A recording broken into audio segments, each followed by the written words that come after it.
From the banks of Dewey Lake, it's the Dewey Pod Monster.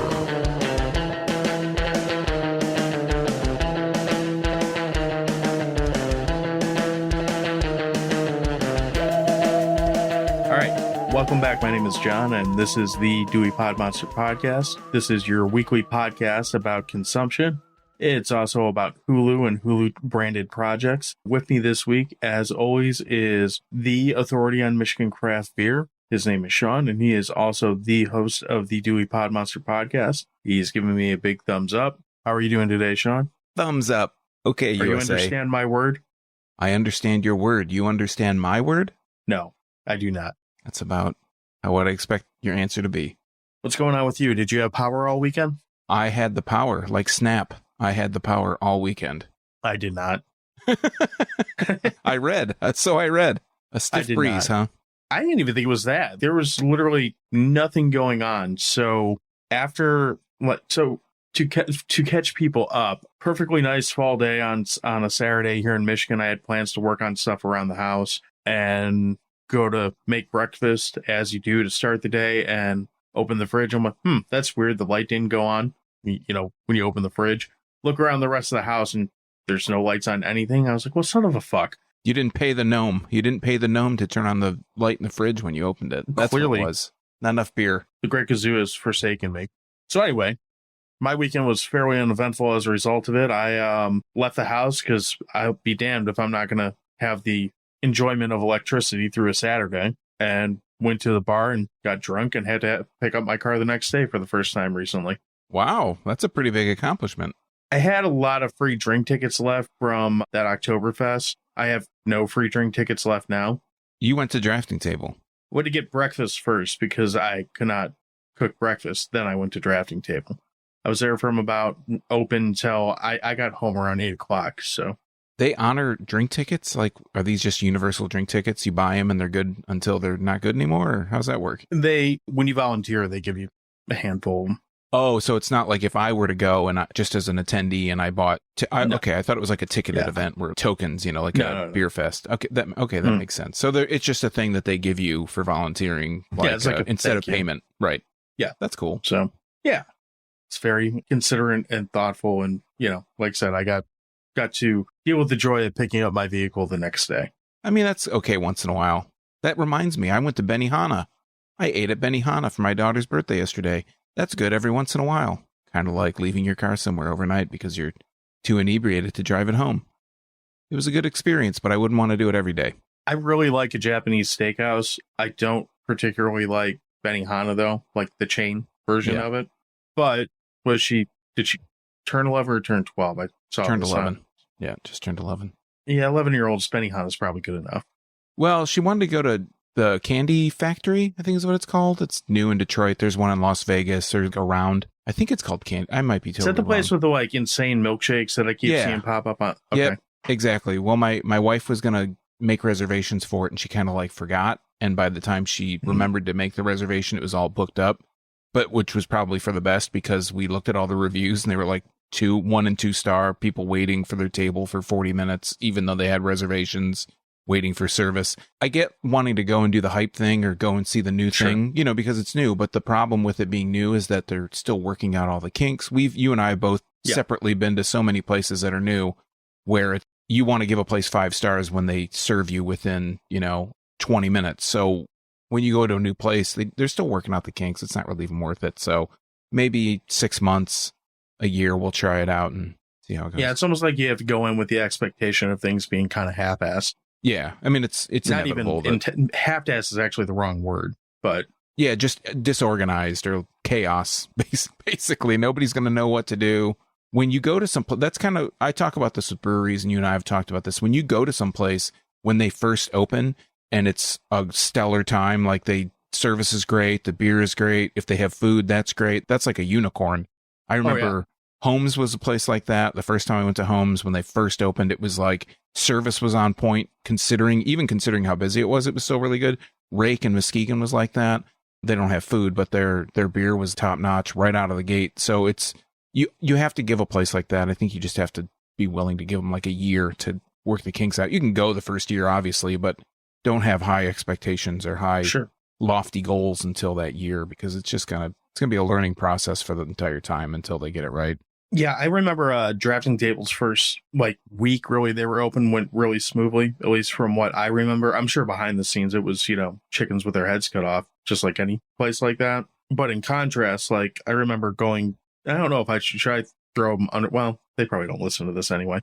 When I went to Ascension for their opening day, it was madhouse in there, and it's not even anything negative. They were just packed to the gills, busy as hell, and running out of everything left and right. They were pulling cask beers out that they weren't expecting to sell for 2 years. Just let them sit and do whatever in the first week just to have something on tap. Obviously, I kept going back. It is also a mandatory Michigan brewery video, shindiggy. So it's not to say that it's negative, but it is, I could say the first experience there would not be the one that I would write home about. Like we said, you just got to give them some leeway, give them some slack, and understand that it's not going to be stellar right out of the gate. And if it is, that's great, but it's 9 times out of 10, it's not going to be. It's the exception to the rule if it is acceptable. Oh, absolutely. So I'm kind of short a day on television watching. So did you catch anything this week aside from the topic at hand? Yeah, for some reason, I've really gotten back into the KLF, which I don't know if you know the KLF, but 3 a.m. Eternal and What Time Is Love and Justified and Ancients, the ancient Justified and Ancients of Moo. Yeah, so wait, what? Yeah, they're justified and they're ancient, and they like to roam the land. They're justified and they're ancient. I hope you understand. They're not trying to upset the apple cart. They're not trying to cause any harm. But if you don't like what they're gonna do, you better not stop them because they're coming through. The KLF, the 1990s, I don't know, proto house. They're not really proto house, but they're they brought in the wave of electronic club and rave music to the UK, and then they kind of took over Europe by storm. So the KLF is this band. It's these 2 guys that were kind of in failed bands prior. Well, one of them was the manager for, I believe he was Echo and the Bunnymen's manager for a little bit. I believe his name is I've Bill heard of Drummond. them. Yeah. So they start this band in the 90s. They base it off the Illuminatus trilogy of books, and they want to make this whole thing just this lore, this mystery. So they make these albums. They get really popular. Their album, The White Room, wins all these Brit Awards and all this stuff, and they sell a bunch of records. Well, at the height of it, they got so disenfranchised, jaded against the industry. They, at one of the Brit Awards, they did this performance. They hired this metal band to play their song, and they would sing over it, it was like a live remix kind of deal. And the lead guy, Bill, like I said, I think his name's Bill Drummond. I did just watch this documentary, but I don't remember what the guys' names are. He had a machine gun filled with blanks, and he just fired it into the crowd, and people thought at first that it was real. They wanted to put these dead sheep on the stage and be like, I hope you choke on it, stuff like that. So they kind of disappeared for a little bit. Yeah, they come back into the spotlight to do these art installations under the name of the K Foundation. And they end up getting £1 million together, and they do these art installations. There's this art award in the UK. This woman's going to be honored for being the artist of the year, basically, in whatever art circle that runs in. At the same time, simultaneously give her this award as the K Foundation, the worst artist of the year. So they give her £40,000 or something like that, and she doesn't come to claim it at first. I know my story's really disjointed, so the movie's called Who Killed the KLF. They basically take this £1 million and they burn it. They burn this £1 million and they film it, and they make a movie out of it, and they go around and they screen the movie a few years after, I think, or maybe just right after they do it. And all these people are like, why did you do that? There are people that are starving and they're poor. You could have used that money to help these people. And just kind of this whole thing. So it's this kind of what do you call it? Performance art mixed with music, mixed with filmmaking, because their videos were always really big and epic. They had 3 really big epic videos that they made for 3 a.m. Eternal, for What Time Is Love, and for Justified and Ancient. They got Tammy Wynette to sing on Justified and Ancient. That was their big US hit. But anyways, I got back into them. I was listening to and they took all their music off streaming. They destroyed all their original recordings. They destroyed any excess They were the record label. They were not only the artist, but the record label. So they destroyed all the albums they didn't sell of theirs. They never let their music on streaming. So within the last, I think 5 years, they kind of came back into, to kind of come back into this, not the spotlight, but kind of talk about the whole experience. And I think this movie, when they made it, it was kind of, people were not sure if it was a work or not. And I think that after watching it, I feel like it's pretty genuine. I feel like parts of it may be a work, but they don't talk to the actual members of the KLF specifically, the two guys, but they have all these audio recordings of them that they do these really clever reenactments. Sometimes I've talked about Dark Side of the Ring. They do these reenactments. This is actually pretty good reenactments for what they are. So it's just an interesting performance art. I'm trying to think of the word, but just an interesting footnote in music history, I guess, and 90s music. And like I've talked about several times, I'm big nostalgic of the 90s for some reason. I don't live in the 90s, but that time holds like a place in my heart. So I watched Who Killed the KLF. I don't even know where you can get it. I did what KLF, the KLF would want me to do. I pirated the movie, and and I watched the latest Atlanta. So as you're talking, I'm looking at pictures of these guys because I've honestly never heard of them. The pictures of them with this machine gun look like a Scottish extra from like Terminator 1. Yeah, he's got like crutches because he's like in a boot or something. Yeah, it's interesting. It's a good visual. Yeah, it's an interesting thing. I mean, the music might not be for everybody. I still like it. I listen to it and I like it. But that was, for me, that band was like the first big mainstream exposure to the kind of music that I really enjoy, which is electronic music. So, mid 90s, late 90s, that wasn't super accessible. And I feel like KLF was one of the first bands that got really big. And because they only made that one album, or it only came stateside, that one album at the time, any band that came out that was like a 3-letter artist. So EMF comes out, Unbelievable, that song, Unbelievable. Yeah. I'm like, oh, is that oh no, that's not KLF, that's EMF. They're not so great.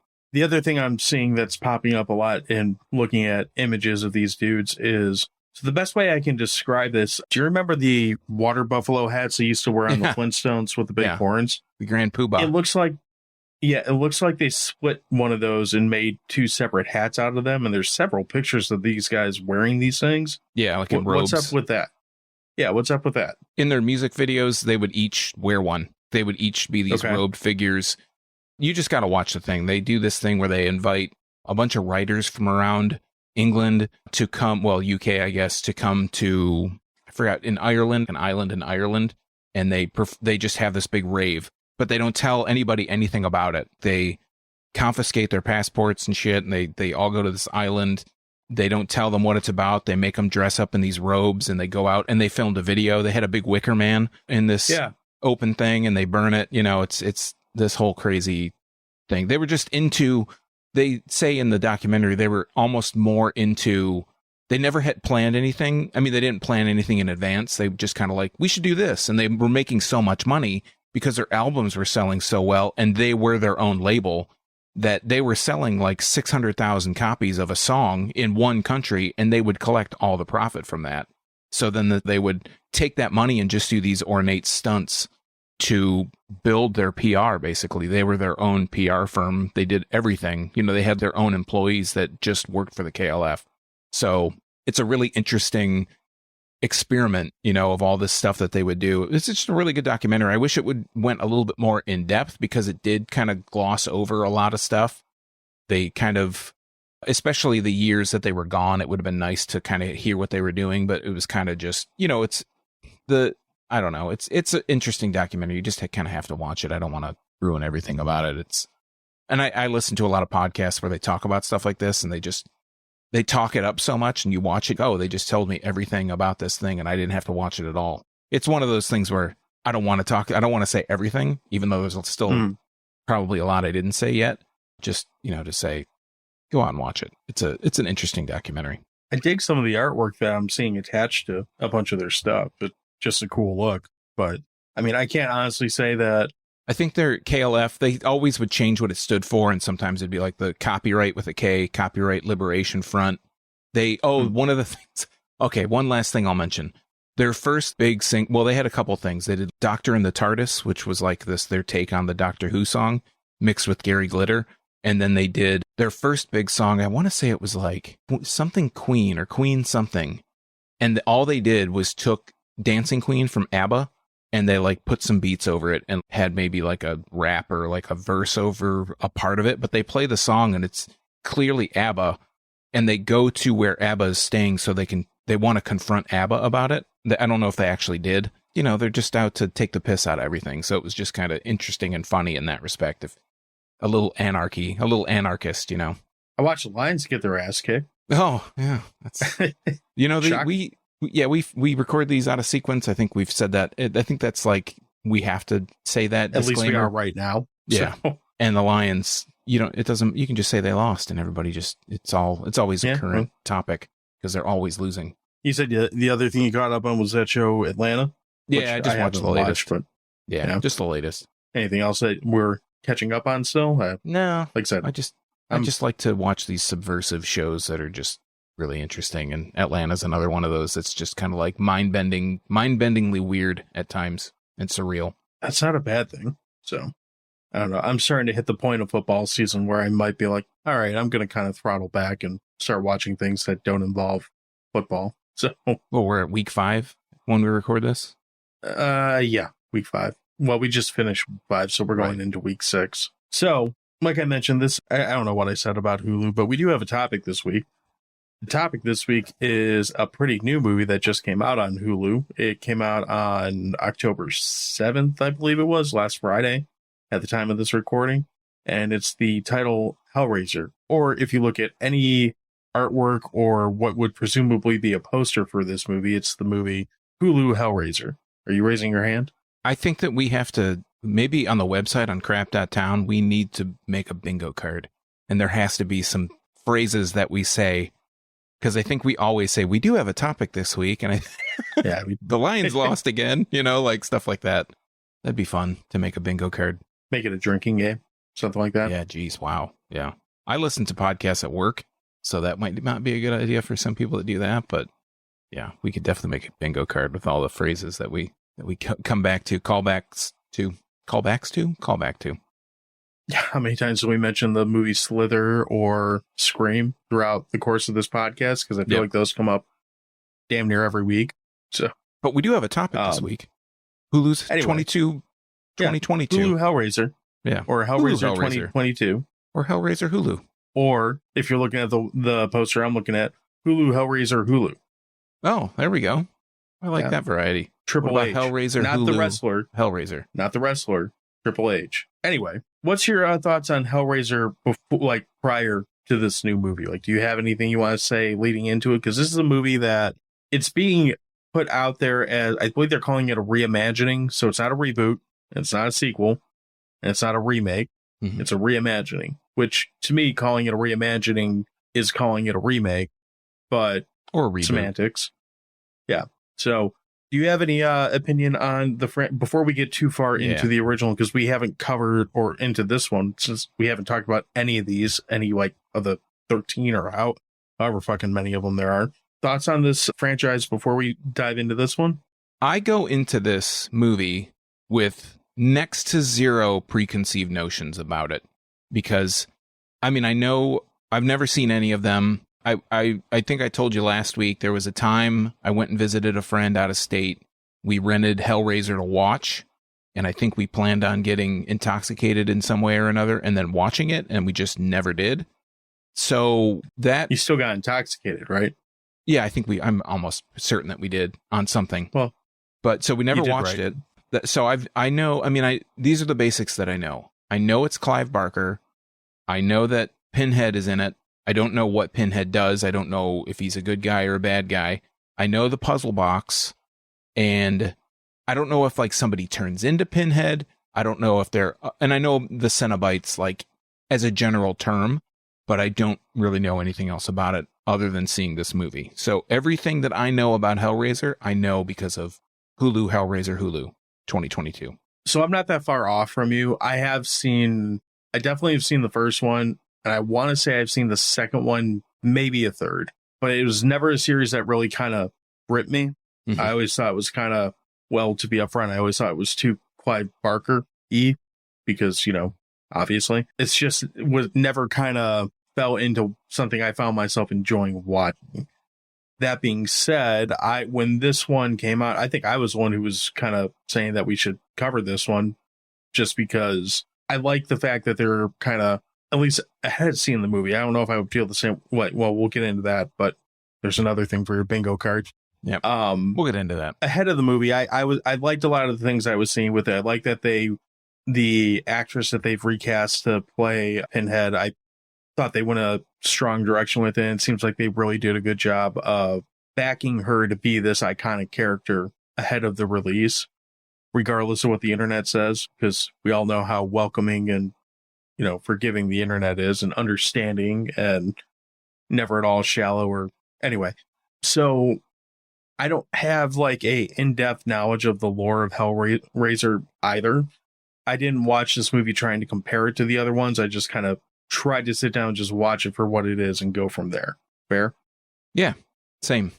100%. So as we get into Hellraiser Hulu, do you want to take an attempt at this synopsis, or is it my turn this week? No, I'll read. So the synopsis or the plot on IMDb isn't great. I'm going to read what the storyline says, and I think we can kind of discuss basically other than what's going on here. But so it says on IMDb, a take on Clive Barker's 1987 horror classic where a young woman struggling with addiction comes into possession of an ancient puzzle box, unaware that its purpose is to summon the Cenobites, a group of sadistic supernatural beings from another dimension. I think that's pretty fair. I think that gives you a good overview after seeing the movie. Like if I were to read this, puzzle box again kind of stands out, Cenobites, because I know, roughly what that means.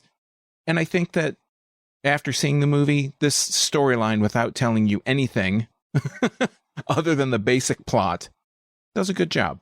I would say that this Hulu's the attributed author. They get a thumbs up from me. I think that's a pretty good summary of what we're going to be looking at or going to be talking about. I'd agree with that. The only thing I would say is, with the possible exception of describing what's her name, Riley, in this, the main character. Yep. If you took that line out, I would say that describes the entire franchise. Having only seen like 2 of them, that to me, it's like Rubik's Cube from Hell summons sadistic supernatural beings. Sure. Just the basic summary of, again, what is this? I think it's film 12 at this point, however many they've done. But it is a pretty accurate, it certainly gives you an idea of what you're in for with this movie. Do you want to start with positive stuff on this, or do you want to just get into what we thought about this movie? I can kind of touch on some positives. There were some positives. I thought it was filmed really well.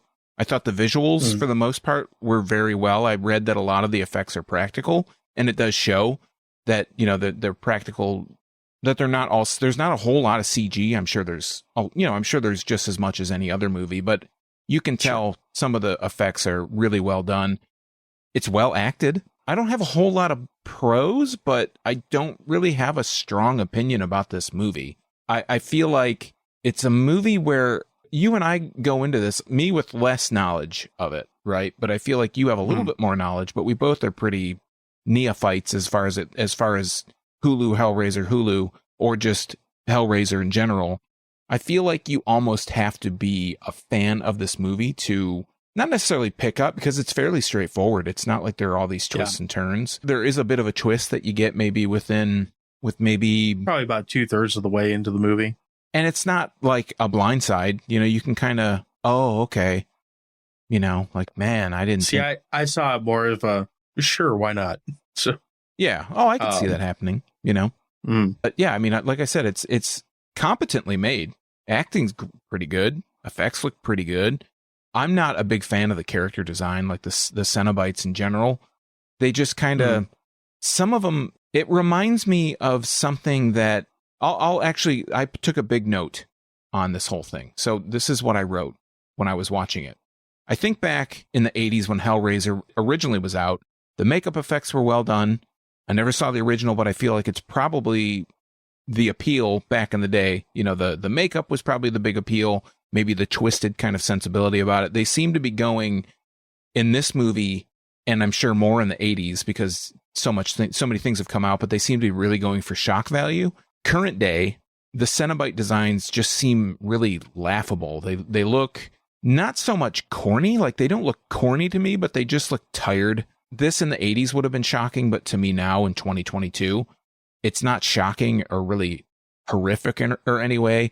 The two that stand out, the two Cenobites you probably see the most, and the ones that look the silliest, is the lady with the skin hood, the hood that was like wrapped over her head. She looks like a reject from Mass Effect. Yeah, it just looks that and Chompers, like the dude that just his lips are pulled off and he's like chomp chomp chomp chomp chomp chomp chomp. It's just like they remind me of those little toy like wind up teeth that you would get at like the dollar store or out of a vending machine or something. You can't really be afraid of that. I don't know. They seem really juvenile. They seem like something that you might be like a kid or a young person might be afraid of, but you kind of get like, I'm not really afraid of like, I don't get scared by things like this anymore. Things that are like, that could actually happen to me, like survival or somebody that's really sadistic that kidnaps my family or, stuff like that is things that are scary to me. Whereas like gory things or things that exist in someone's psychosis, if it doesn't exist in my psychosis, it's not that scary to me. If it exists in my psychosis, it's fucking frightening. But anybody else, it's just like, oh, okay, well, that's your thing. That's your deal. That's what you're afraid of. That's not what scares me. So I'll agree with you that the acting is pretty good in most of this movie. Specifically, I think Jamie Clayton's about as good as you get in the role of Pinhead. I don't really care about the whole gender argument. I don't think it matters for this. Yeah, and I think that's so silly. Right. But I think I can't even think of his name right now. Bradley something, the original Pinhead. Oh, yeah, I have no idea. No, I have to look it up because I'll be ostracized. It'll be your psychosis. That's possible. Pinhead actor. Again, good podcasting as I look up Doug Bradley. I was half right on that.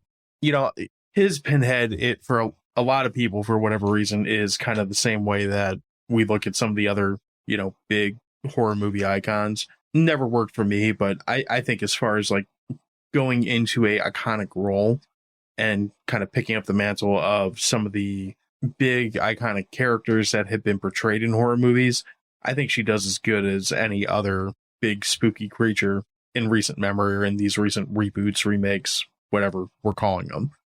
As far as the look of the Cenobites, I think they look better in this movie because I always thought the whole like leather and like S&M, like they look like a cast off from a Nine Inch Nails video thing was kind of goofy. Mm-hmm. And I understand that most of the movies that I've seen predated Nine Inch Nails, but for whatever reason, it just looks like, I think the more realistic's not the right word, but the whole, it looks like they just are creatures that are missing chunks of skin, and that's kind of it. Yeah, the costumes are all made of like skin from the Cenobite, like the skin hood lady. Her skin's like off of her back, or the Chompers dude, his face is all peeled back. So there's not so much costumes anymore, so much as it's just like manipulations of their flesh. Right. And I actually do think that was a better look than I guess that's going to be debatable depending on what your particular taste is, but I think it looks better than what the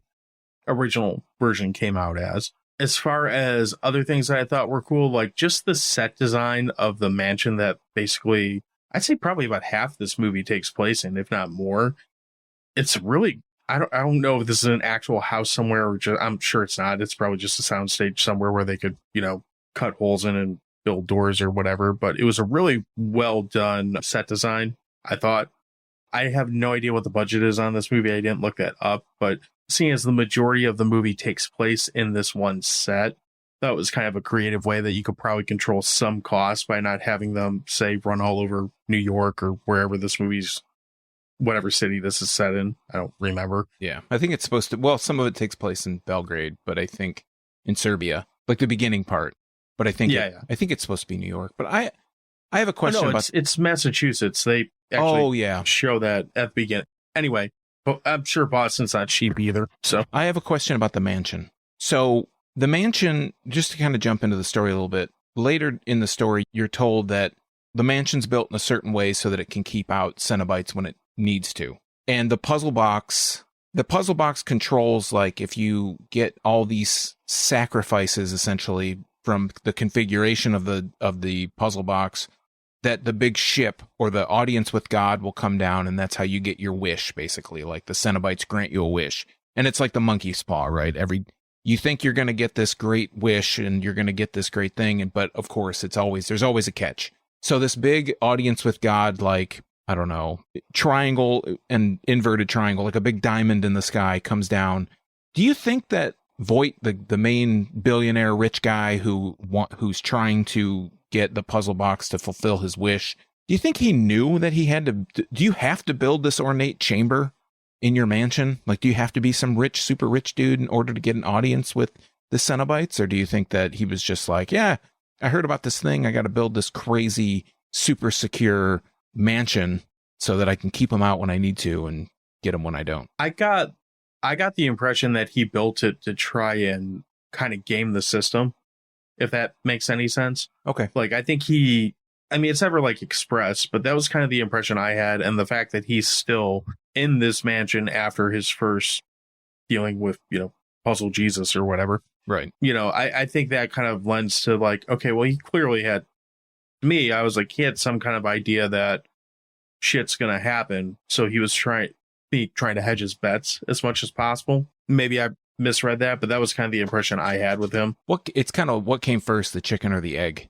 I mean, this place is so ultra secure. He's got the switches that control like these gates that'll close so people can come in, and they're contained in certain chambers in these certain rooms in this, this whole ornate structure. I just kind of wondered if because the first time he has his audience with the Cenobites at the beginning of the movie, right? When he gets that guy to do the last sacrifice that he needs, like he figures, the thing, he's like, well, it's partially done. So the himbo basically comes in and he twists little knobs and, clicks his heels together, whatever, and the thing works.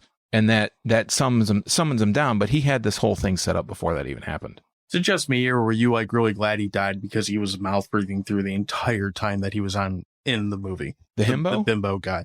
Yeah, the guy right at the beginning. He spent from the second he came on screen up until he was like just brutally like destroyed. Yeah. Mouth open, mouth breathing, like he might as well have been drooling. I was like, God, kill this guy or close his mouth, something. I don't know if I'd thought of that. I don't know, because again, going in this like super blind, I thought that first guy was actually going to be somehow transformed into Pinhead. Like, I knew Pinhead was a woman because I kind of made that assumption based on the posters and stuff.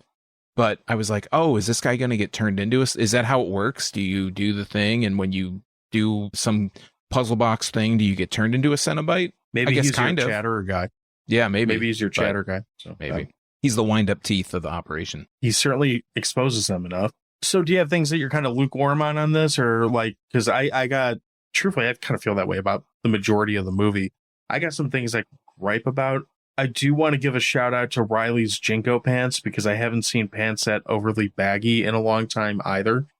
Kind of gave me some like very like 1993 Corn feels. I was like, man, she really went for the like thrift store, like hide those drugs in the pants, like pants. Yeah, I noticed that at the end when she's like, they show a lot of shots of just her feet, and her shoes are like totally engulfed by her pants because they're just so big. I don't really have any gripes about this. I'm just really, like you said, lukewarm, kind of indifferent about the whole thing. It was just like, okay, I'm watching this. The whole time I'm watching it, I'm like, okay, I'm watching this. I'm still watching this. I should probably have a strong opinion about something that's going on here, but I really don't. I mean, it's not offensively bad.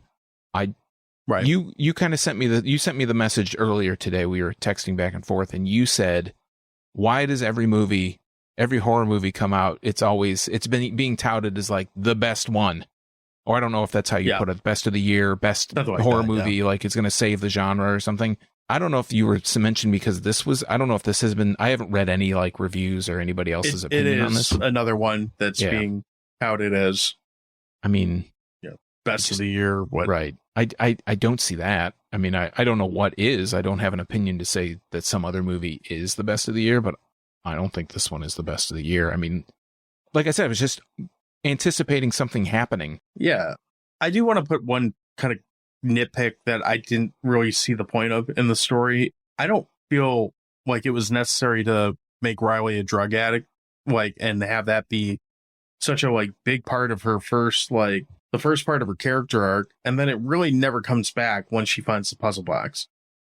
I think the reason that that's in there, and it's important for it to be in there, I see why it's in there. I think it kind of lends to the, I don't want to say necessarily vulnerability, but it lends to like this need to satisfy.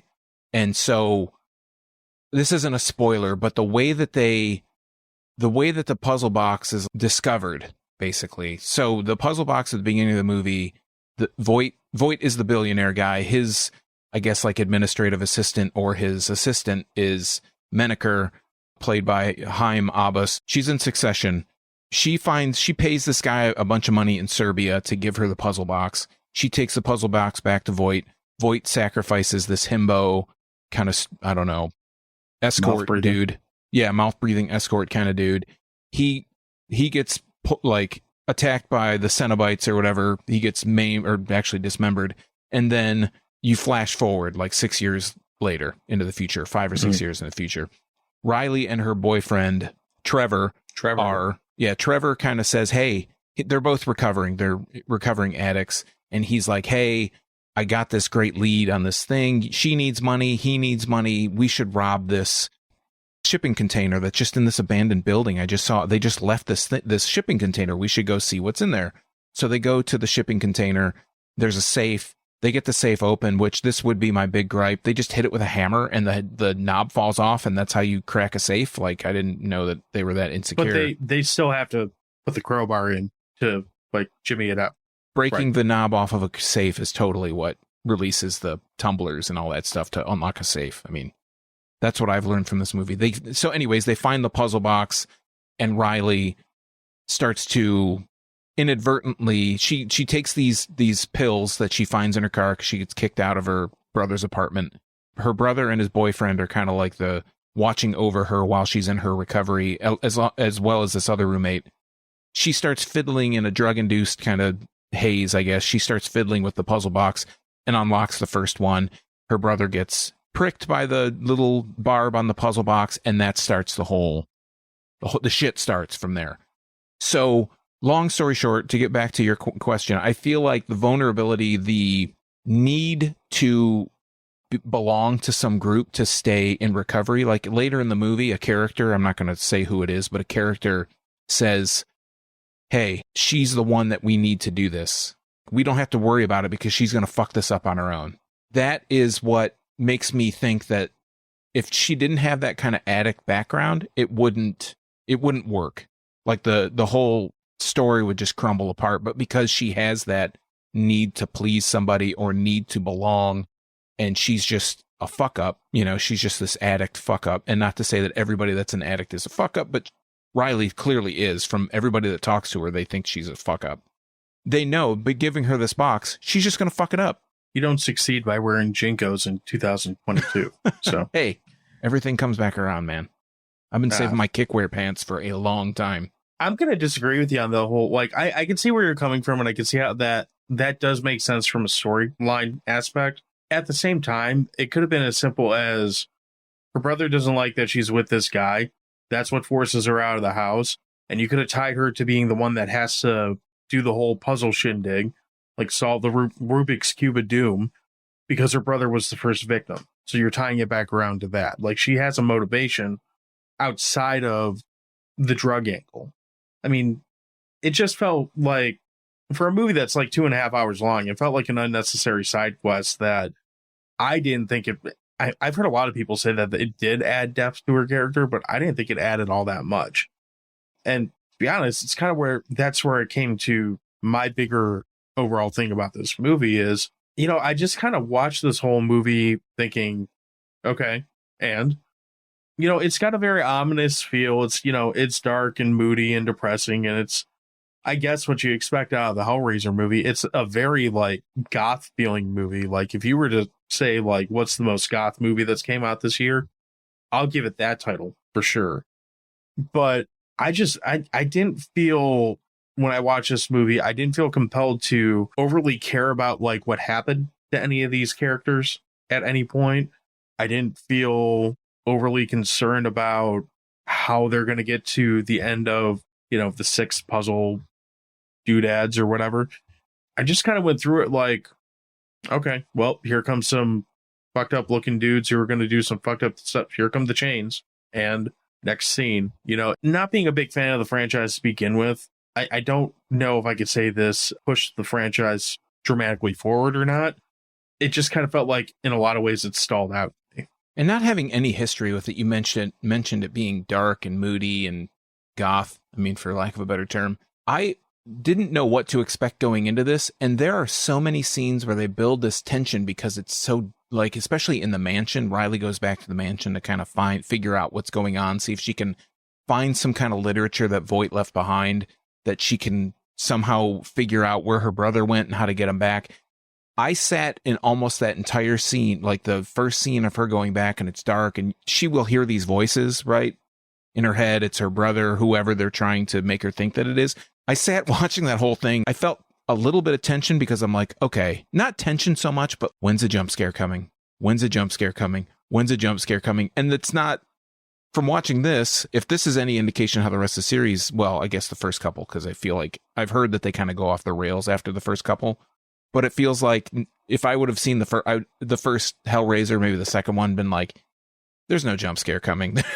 I think there's like one in the movie, but it's just kind of like, there's no jump scare coming. It's just tension. It's just tense because it's dark. That's how it is. Yeah. And maybe, to be honest, it's been so long since I've seen the ones that I have seen that I remember them being a little more, what's a good way to word this, kind of coked up 80s. With their gore, if that makes sense, where this feels a little more like a modern take on that, which obviously it is. It's a modern take on an old movie. I can say that in watching this, although I didn't really feel a whole lot towards it, I think I enjoyed this more than the previous ones that I saw. Like, I feel like this is a more competently made movie, as you mentioned. I feel like everything about it, from the acting, the way it's shot, the way it's lit, even the way that it just feels kind of moody and gothic and whatever, I feel like all that is executed way better than what the previous installments were. It just didn't make me feel like I really needed to explore this world all that much more. I was, all right, there it is. I want to mention, I don't know if you had this issue, but the movie's so dark. I have one of those TVs that I haven't turned the setting off, but it tries to compensate for the darkness.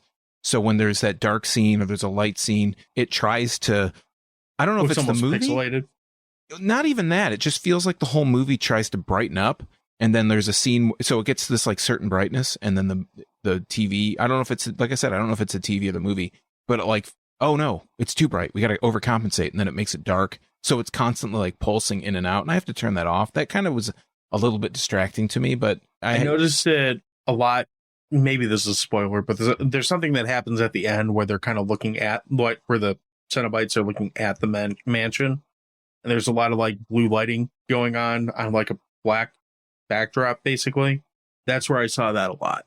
And yeah, I'm not sure if that's the TV or if that's... Do you notice that with any other thing that you watch, or was it very evident in this? You know what it reminded me of? And I have a different TV from when I saw this, but it reminded me of that episode of Game of Thrones, which we talked about before, where the lighting was all fucked up, and it was they fought the dragon battles or something. The ice zombie or something like that. Yeah. It reminded me of that because I felt like I couldn't see half of what I wanted to see because the TV was always either overcorrecting or undercorrecting. I don't know. Truthfully, but for this movie, it didn't take me that much out of it because I thought the more interesting stuff happened inside the mansion as opposed to outside. But the scenes where they're outside at night, I definitely noticed it.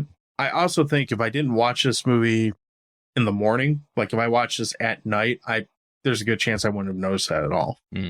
There was one scene that I really thought was pretty cool, the way that they did it. It's so when someone gets pricked or whatever, they get sacrificed, their blood goes into the puzzle box. The person can be around other people, but the Cenobites can like enter from another dimension and they kind of take the person out of it. There's a scene where someone's in a vehicle, they're holding on to life, and the inside of this vehicle becomes this massive spread out room, and the other people don't notice it, but the person that's experiencing this like traumatic thing is totally like taken out of the scene because they're in this big room instead of in this small vehicle. I thought that was a really cool idea, like a really cool touch to the movie. That was just like a standout technical thing to me. You know what? I would agree with that completely. Now, once they actually got to like the end of that character, it was just kind of felt like more of the same. But how they actually did that whole scene with the expanding of the bed of the, was it a van or whatever?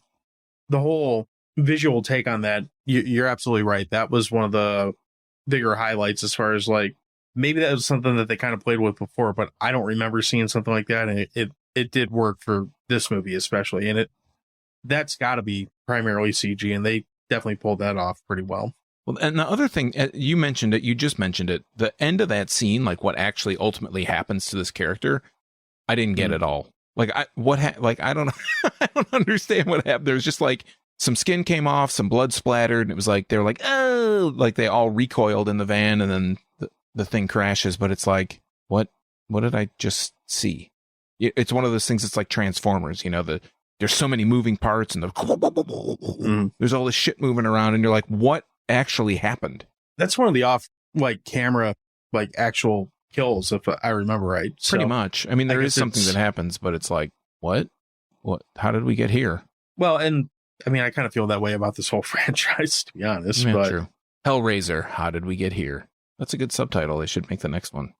Hulu Hellraiser, how did we get here? Hulu. Do you have a lot more that you want to add to this? I mean, I feel like this might be a shorter take on this one, but I mean, I don't have a whole lot more to kind of go on with it, unless you do. I don't really have much to say. I just feel like, in a way, it's one of those movies, and maybe it's not necessarily a bad thing. You're just kind of like taking on the void. You're like just in the boat, and the river's going someplace, and you're on the river, and you're going where the river takes you. That's like, there's nothing that stands out other than that scene we just talked about in the vehicle, and some of the tension or some of the mood, costume design. Yeah, some of the mood that kind of gets you is pretty. It can be cool at times, but other than that, I think you summed it up really good earlier and said lukewarm. I think lukewarm is like a perfect descriptor for the way I felt watching this.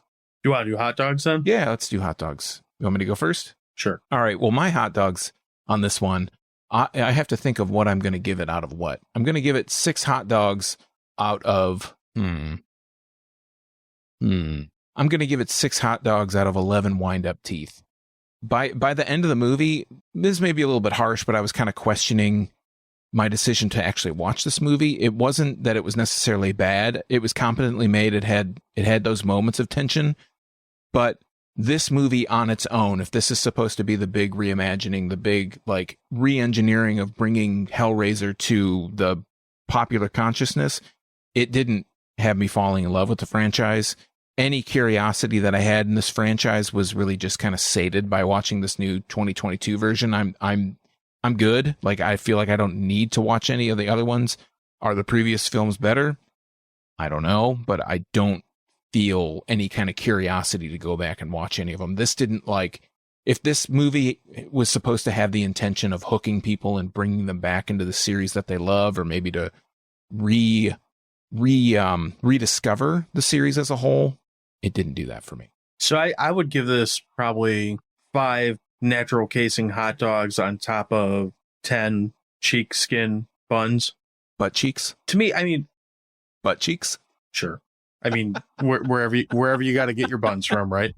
To me, this movie, I will say, if you're a fan of the Hellraiser franchise, any of them, you're probably going to be more favorable about this than either of us are. I do think that in the big picture of Hellraiser movies, there's probably a strong argument for this to be one of, if not the best. And I'm sure a lot of that's going to come down to, what actor do you like playing Pinhead and all that type of shit. But to me, this movie, there's nothing like, well, I guess to someone it's offensive, but to me, there's nothing like objectionable or offensive about the movie. Again, like we said a couple times, it's well made, it looks good, all that stuff. I think at the end of the day, for me, I just didn't really care. The good thing about, well, good or bad thing about it being on Hulu, it's accessible. It is about 2 hours long, but as someone who regularly complains about the length of movies, that actually didn't really bother me that much in this. I feel like you probably could have tightened this up a little bit, but I don't think it struggles or makes you like overly stare at the time or wonder what happened to your afternoon. You know, if you're curious, check it out. But I would say go into it kind of, if you're going into it thinking it's, you know, horror movie of the year, I can't quite go down that road. I do want to say one thing about it being on Hulu, Hellraiser Hulu, is I don't know what tier of Hellraiser Hulu you have. I have like the regular, just I have the the ads were terrible. Yeah, that's what I was gonna say. I don't understand. I can't watch if it just feels really wrong to watch a first run movie or a movie that's like a new movie that's not anywhere else with commercials the way that the commercials are implemented in this movie. It just feels wrong. Like it doesn't feel right. So that was going to be my mention. Did they do that in Prey? I don't remember if they did that in Prey. I can't remember it being that bad, as bad as it was. Prey was shorter too, so maybe that has something to do with it. But I mean, I think I downloaded Prey. I think I downloaded it from somewhere that didn't have the commercials, but I think so. But I don't remember it. If I watched it on Hulu, I don't remember it being quite as bad as this one was. So let me ask you a question with this, since we've kind of both given a pretty similar rating on this one. Do you think there's something to the idea that maybe this movie and maybe even Prey to a lesser extent, because we both like Prey quite a bit more than this, do you think by going straight to streaming that might have some kind of additional appeal that's making people like this a little bit more? Because it seems like this is getting not universal, but I'm hearing dramatically more praise for this movie than I am criticism. But I wonder if the whole accessibility of it and the fact that I think by being in streaming, it's a lot easier to, if you're not into it, to just turn it off and put on The Simpsons or something, as opposed to if you go to a theater, you've already put in $20-$30, whatever, you're invested in it, you've left the house and you've sat down. You're more likely to, if you're not into it, you're more likely to have a bad experience, where with at home, I think a lot more people, if they don't like it, they just turn it off and put something else on. I'm wondering if that has to do with the kind of universal love that these Hulu specific straight to streaming movies are kind of getting.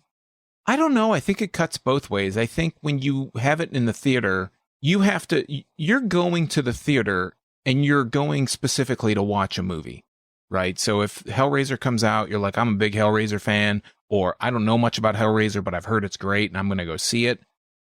You do have people that just kind of wander in. They're like, oh, well, I got, like my in-laws. Who's that? Yeah, my in-laws, for example. Like, the biggest thing that I used to say to my wife was, I can't believe your parents went and saw, oh my God, what movie was that? What's that? No Gun Massacre. No. What is that? Remember, it was like the joke of like the 2000s. It was that like urban dance movie. You Got Served. You Got Served. My in-laws went to the theater and they went and saw You Got Served. And they were like in their 50s or 60s at that point. And I was like, I love it. I can't believe your parents just went and saw You Got Served. And my wife said, well, they just went to the theater and they just wanted to see a movie that was like the movie that was on when they went. So they paid and they went and saw it. I mean, you get people like that too. But I think with Hulu, because it's online, it's streaming, it's same day release. I don't know if this got released in theaters or if it's like exclusively Hulu and that's where you're going to watch it. This is exclusively Hulu. You get so many more people that are going to watch it. So I feel like you're going to have so many more opinions. They might just be like scrolling through the thing and they're like, oh, new and notable Hellraiser Hulu. I'm going to watch that. And they might watch and be like, what the fuck did I just watch? Or what the fuck am I watching? Why am I watching this? And like you said, they'll turn it off. But I almost feel like it, like I said, it cuts both ways. You're going to get the people that are going to go to the theater if it was in the theater and see it on purpose. On streaming, you're going to get people that are like, you're going to get so much more exposure. You're going to get so many more people that might watch it that maybe don't know anything about it or wouldn't watch it. That I don't know. It's almost impossible to say, in my opinion, just because that I don't know how other people think. I only know how I think. And I watch a movie because I'm interested in it, but I know that people watch stuff just because it's like, oh, I just wanted something on. Like, this wouldn't be the movie I'd pick. Oh, I do that all the time. I do that. You're right. I would never just put Hellraiser on because I just wanted something on, but there's I'm watching my niece and nephew. They're 2 and 3. Let's just put Hellraiser on. It's fine. Perfect. The other thing that's kind of curious about this, I mean, I guess it doesn't always work with the straight to streaming. And the reason I said Hulu with that is The Matrix came out straight to streaming. earlier this year, and that was pretty universally called bad. So maybe it doesn't always work. But again, the last two big ones that I could think of was this and Prey, and there weren't a whole lot of people saying bad things about either one of them. But I'd also be interested to see how movies like this kind of make their money back, because I have no idea how obviously there's no box office. You have a built-in like subscription model for Hulu already. I would assume that probably both those movies are going to end up on like a physical release at some point, but I don't know. I don't know how you know if you made money off that or if you didn't. Are you just looking at new subscriptions to Hulu to justify that? It'd be interesting to see where this goes. Now, all that said, I like that a lot of movies are coming straight to streaming because I don't really like leaving the house for a movie theater anymore. I feel like other humans have ruined that experience for me. But it's, I don't know, one of the things I was watching getting ready for this kind of made that point of like, you know, do you think that just the streaming factor of this has something to do with the universal praise for the movie? And I thought it's kind of interesting. Yeah, I don't know how any movies that are on streaming, unless they're totally bought by Netflix or something, you know, series that are totally funded by Netflix or movies that are funded by Netflix. I don't know how any of these movies make any money, to be perfectly honest with you. Right. I have no idea. It's like a black box. Like all these productions, these movies just keep coming out, but I don't know how they're getting made in the first place. Well, I get how they're getting made because whether it's, in this case, Disney, who decided that Pinhead needed to be a Disney princess, or in the case of Netflix, you know, they're paying the money for these because it attracts people to their platform. But, you know, here's an example, although it's not a movie. I haven't watched this Dahmer show that everyone's been talking about for the last 3-4 weeks now. Mm-hmm. I have no idea of how much was it $20 a month now for Netflix or whatever the hell it is. So if I'm paying $20 for Netflix, does part of my money go to recouping the expenses for Dahmer, regardless if I watch it or not? Or are they actually taking, I'm sure it does too, but is it different because, you know, people, and this is the other thing. I think it's funny that every year, like once or twice a year, you see an article where they're like, oh, Netflix is tracking what you watch. I'm like, of course they're fucking tracking what you watch. They want to know if they need to make more of it. They would be absolutely negligent if they didn't keep track of what you were watching. That would be the stupidest thing in the world for them to do, is to not track what you watch. Right. So with that in mind, are they saying, okay, well, this account watched Dahmer 40 times. So of his, you know, $20 a month, 40% of that, or however you want to divide that up, goes to Dahmer. So we have an idea of what we made off that. Again, I have no idea what that equation looks like, but it's going to it's obviously changing how movies are getting made, and it will be interesting to see where that goes over the next, 5-10 years and going forward. So, and with that, I think we have ended the economics portion of the Dewey Pod Monster podcast. Got anything else we want to tack on here? You'll be tested on this tomorrow. There'll be a test. Is there? Oh, shit. Yeah. Sorry. All right. I think that's all we got this week. You know, we're going to go peel some faces off and chain up some things and see what happens. I have a Rubik's Cube I took the stickers off of, so we could probably make this work. In the meantime, as always, we ask that you like and, you know, comment on stuff. Leave us a review on any platform where you might or might not be listening to this. Leave a review on multiple platforms. Whatever you want to do, it all helps. We're available to follow on all the social medias. We're always at Dewey Pod Monster. And of course, you can check out our website. It is very awesome and psychedelic. It is crap.town. Also, don't forget to check out Sean's stuff. Sean, what do you got going on? Still keeping it rolling with the beer reviews. They're not beer reviews, what I'm talking about. Still keeping it rolling with the beer news, the Michigan beer news. Doing that every week. Comes out on Wednesdays. You can find all the stuff that you want to know about anything you want to know on those videos. You want to know the meaning of life? Check out those videos. You can also find me on the social media at Draft Therapy. All right. Well, this has been a blast. Again, I have skin that is just dying to come off of my flesh. We'll talk to you next week. Skin to come off your flesh. Yeah, it's a weird concept. It hates me so much it wants off. That's how it works. All right. You guys have a great week. We'll talk to you soon. Cheers.